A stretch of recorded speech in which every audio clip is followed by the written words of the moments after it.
Happiness. You can hear a lot of gurus, entrepreneurs, and celebrities throw this bloody word around. It's portrayed as being the be-all and end-all, the goal, the dream. This video is here to raise two hypotheses. One, that human beings are not built to be happy. And two, that that's a good thing. As of 2021, we live in a time of influencers, travel vloggers, and bullshit. We compare ourselves to the heroes we have elevated to the top of our society and want to emulate their lives, their routines, and their happiness. If only I had more money. If only I had that car I've always wanted. If only I could have the good life. Knowledge. And you know, I understand where you're coming from. Maybe you're young and have a great talent of some sort. You want to be a singer or an actor. You long to be discovered so that you can be that young star and have people scream out your name. A bit like Justin Bieber or Macaulay Culkin. Maybe you're promoting a social cause you really believe in. Something important that can change the world for the better. You long for the attention your cause so rightly deserves. A bit like that Kony 2012 guy.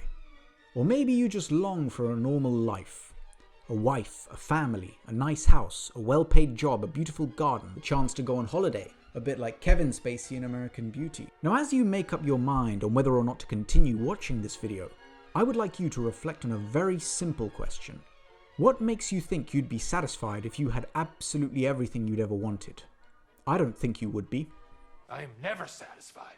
Something which I think we take for granted is the fact that we are living in a historic anomaly.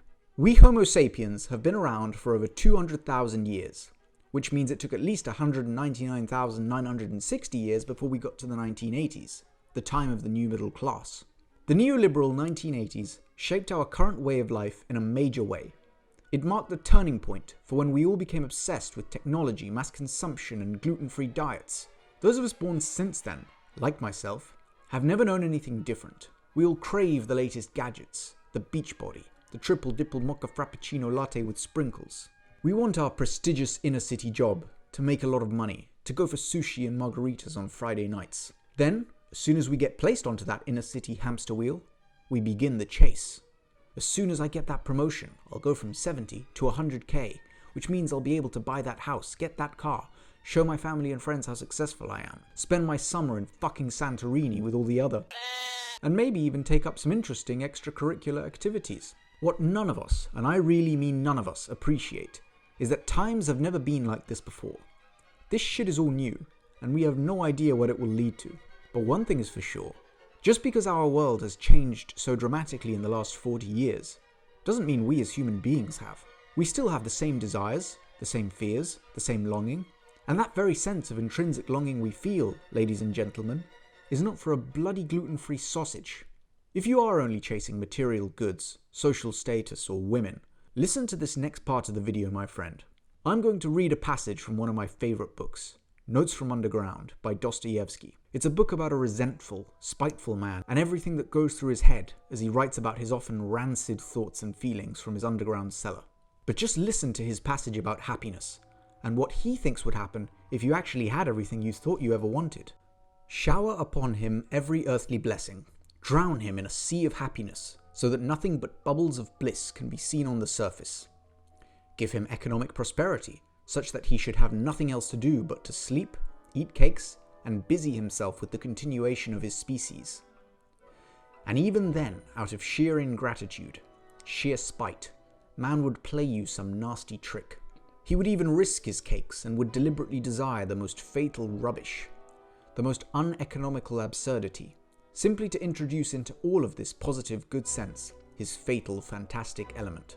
It is just his fantastic dreams, his vulgar folly, that he will desire to retain, simply in order to prove to himself, as though that were necessary, that men are still men and not the keys of a piano, which the laws of nature threaten to control so completely that soon one will be able to desire nothing but by the calendar.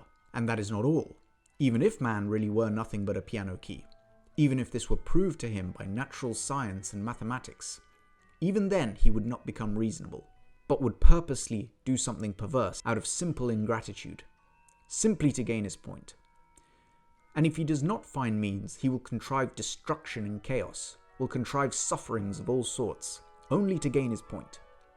he will launch a curse upon the world. And as only man can curse, it is his privilege, the primary distinction between him and other animals. Maybe by his curse alone he will attain his object, that is, convince himself that he is a man and not a piano key. If you say that all this, too, can be calculated and tabulated, chaos and darkness and curses, so that the mere possibility of calculating it all beforehand would stop it all, and reason would reassert itself, then man would purposely go mad in order to be rid of reason and gain his point. I believe in it. I answer for it. For the whole work of man really seems to consist in nothing but proving to himself every minute that he is a man and not a piano key. And there it is. We've played out Dostoevsky's experiment. We've seen the Justin Biebers, the Macaulay Culkins, and the late Amy Winehouse. We don't want to be happy. We don't want to just travel, consume, eat, drink, and fornicate. We long for something deeper. We long for the very thing that elevated us from the caves and brought us to civilization, doing difficult stuff. That's how human beings have developed. We learnt about agriculture so we could survive. We learnt construction so we could pay tribute to our ideals. We learnt about combustion so we could improve our mobility. The story of humanity is not one of happiness, sadness, or any other superficial emotion. It's the story of struggle, defiance, and far-reaching vision. It's an example of what happens when your inner psyche evolves to actually desire the hardship you must overcome. It means we seek out the toughest challenges and work hard to solve them. This is the same reason why we gain far more satisfaction by making incremental steps towards a higher goal, as opposed to actually obtaining the goal. Feeling like you genuinely could win is far more rewarding than actually winning. It's like seeing the summit at the top of Mount Everest and racing up to get to the top. You're excited and motivated to get there and embrace the ecstasy of victory.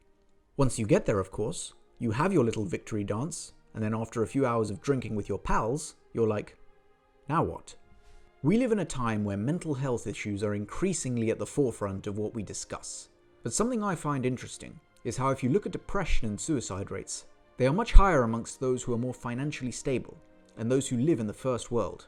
Now, I'm no scientist, and I'm sure there's all kinds of complex reasons behind this, but what if life is simply just too easy for us? The thing is, if you're dirt poor and you have to fight for survival, you don't have time to be depressed. You need to get your shit together. Everyone watching this video has an internet connection. You probably have somewhere to live, some food to eat. Our existence is easy. We have so many privileges that couldn't even be dreamt of just 100 years ago, let alone 200,000 years ago. The truth is that with all our innovations and material goods, we've forgotten what it means to actually be human. We thought we could change our lives with money and a nice flat to the point where we would be infinitely happy. The truth is, of course, the opposite. We're miserable, deeply miserable. We have jobs we hate, so we can buy things we don't need to impress people we don't like. In Greek mythology, there was once a sly and deceitful man called Sisyphus, who was able to cheat the personification of death by tying death up in chains. So despite the fact that he should have died, Sisyphus kept living and doing whatever he wanted. Eventually, death caught up with him, and he was sent to the underworld.